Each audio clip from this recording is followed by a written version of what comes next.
The story begins with a radio broadcast where hosts Jem Ang and Amy discuss a heartfelt letter from an elderly Taiwanese man.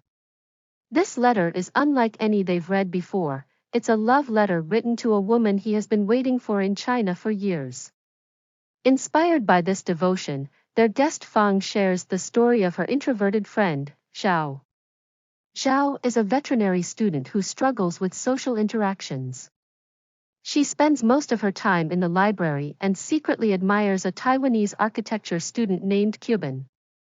For 4 years, she has written love letters to him but never found the courage to give them. One day, as she rides her bicycle, she almost falls, but Cuban saves her. He hands her an apple from the love tree, explaining its Taiwanese roots. He also gives her a note in Taiwanese, which she can't read.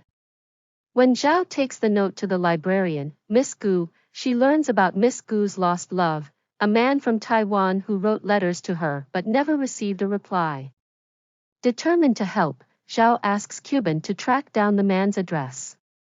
Meanwhile, Zhao's roommate, Fang, mischievously delivers one of Zhao's unsent letters to Cuban, leading to an awkward but sweet moment between them.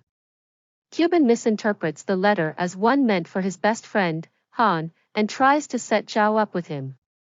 During a group outing, Zhao, Cuban, and Han watch a movie together, but Zhao is more focused on Cuban's gestures than the film. A fight breaks out when they catch Fang's new boyfriend cheating, and Cuban heroically protects Zhao. Afterward, their bond strengthens as they work together to find Miss Gu's lost love by locating an old Taiwanese music tape. Their late-night efforts and conversations make Zhao realize how much she enjoys spending time with Cuban. Cuban and Zhao grow closer, and he even considers staying in China instead of returning to Taiwan. One day, after working hard to help Miss Gu, they sit together, and Zhao reveals a deep part of her past, how she used to write letters to her divorced parents but never received a reply. Cuban, moved by her story, asks her to write letters to him when he goes back to Taiwan. Zhao, who has been writing to him for years, finds it ironic.